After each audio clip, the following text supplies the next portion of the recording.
Serial यह रिश्ता क्या कहलाता है के लेटेस्ट ट्रैक में अब कहानी एक ऐसे मोड़ पर पहुंच चुकी है जहां हर रिश्ते की परीक्षा होने वाली है।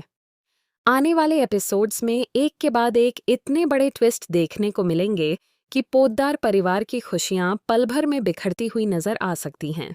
सबसे पहले तो दादी सा का गुस्सा अब 7वें आसमान पर पहुंच चुका है।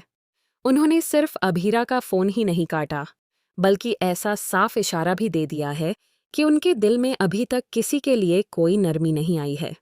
एपिसोड की शुरुआत में अभीरा मायरा को समझाती है कि अगर रिश्तों को बचाना है तो सबसे पहले माफी मांगनी होगी। वह मायरा से कहती है कि दादी सा को फोन करके दिल से अपनी गलती स्वीकार करो। मायरा भी कांपते हाथों से फोन करती है, लेकिन जैसे ही दादी सा उसकी आवाज सुनती हैं, बिना एक शब्द बोले फोन काट देती हैं। यह पल मायरा के लिए बेहद दर्दनाक साबित होता है। उसकी आंखों में आंसू आ जाते हैं और वह खुद को दोष देने लगती है कि शायद उसी की वजह से पूरा परिवार बिखर रहा है। दूसरी तरफ अभीरा हार मानने वालों में से नहीं है। वह मायरा को हिम्मत देती है और कहती है कि एक दिन जरूर आएगा जब दादी सा का दिल पिघलेगा। लेकिन क्या सच में ऐसा होगा, या फिर दादी सा कोई ऐसा फैसला लेंगी जिससे पूरा परिवार हमेशा के लिए अलग हो जाएगा?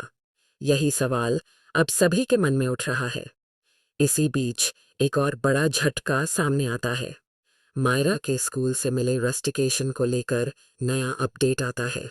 अभी तक सबको उम्मीद थी कि मामला जल्दी सुलझ जाएगा, लेकिन हालात पहले से ज्यादा मुश्किल होते नजर आते हैं। अब देखना दिलचस्प होगा कि क्या अभीरा अपनी बेटी का भविष्य बचा पाएगी या नहीं। उधर कहानी में इमोशनल मोड़ तब आता है जब डॉक्टर का अचानक फोन अरमान के पास पहुंचता है। पूरा परिवार घबरा जाता है और सभी को लगता है कि कहीं फिर कोई बुरी खबर तो नहीं है। लेकिन अस्पताल पहुंचने के बाद डॉक्टर मुस्कुराते हुए बताते हैं कि अरमान की सेहत में उम्मीद से ज्यादा सुधार हुआ है। यह सुनते ही अभीरा की आंखों से खुशी के आंसू निकल पड़ते हैं। वह भगवान का शुक्रिया अदा करती है और पूरा पोद्दार परिवार राहत की सांस लेता है।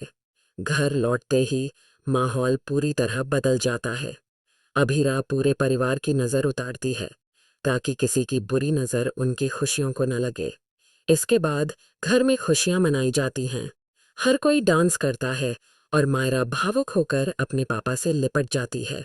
वह रोते हुए कहती है, अब मेरे पापा बिल्कुल ठीक हो जाएंगे ना।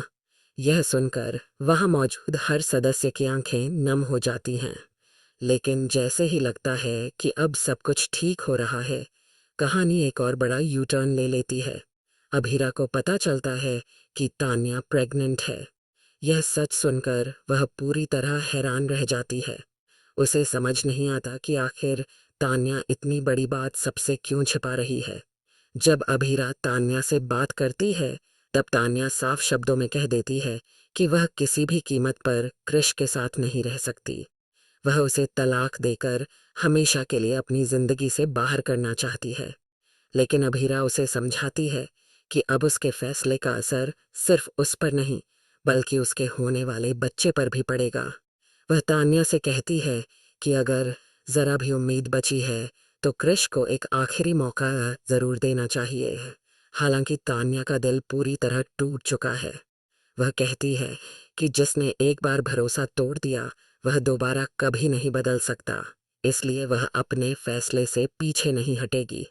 इतना ही नहीं, वह यह भी तय कर लेती है कि अपनी प्रेगनेंसी की सच्चाई फिलहाल पूरे पोद्दार परिवार से छिपा कर रखेगी। लेकिन सवाल यह है कि क्या यह राज ज्यादा दिनों तक छिप पाएगा। खबरें तो यहाँ तक सामने आ रही हैं कि आने वाले एपिसोड में यह राज किसी ऐसे शख्स के सामने खुल सकता है जिसकी किसी ने कल्पना भी नहीं की होगी। अगर ऐसा हुआ तो पोद्दार हाउस में एक और बड़ा तूफान आ सकता है। दादी सा का गुस्सा, तान्या का फैसला, कृष की बेबसी और अभीरा की कोशिशें, ये सभी मिलकर कहानी को एक बिल्कुल नए मोड़ पर ले जाने वाले हैं। अब सबसे बड़ा सवाल यही है कि क्या दादी सा आखिरकार मायरा को माफ करेंगी? क्या अरमान की खुशियां लंबे समय तक बरकरार रहेंगी? क्या तान्या अपने बच्चे की खातिर अपना फैसला बदल देगी? या फिर वह हमेशा के लिए क्रिश से रिश्ता तोड़ देगी। और सबसे बड़ा धमाका तब होगा जब प्रेगनेंसी का सच पूरे परिवार के सामने आएगा। आने वाले एपिसोड्स इमोशन, फैमिली ड्रामा, बड़े खुलासों और चौंकाने वाले ट्विस्ट से भरपूर होने वाले हैं। अगर आप भी इस ट्रैक को लेकर एक्साइटेड हैं, तो अपनी राय हमें कमेंट सेक्शन में ज़रूर बताइए। आखिर आपके हिसाब से तान्या को क्रिश को एक और मौका देना चाहिए या नहीं?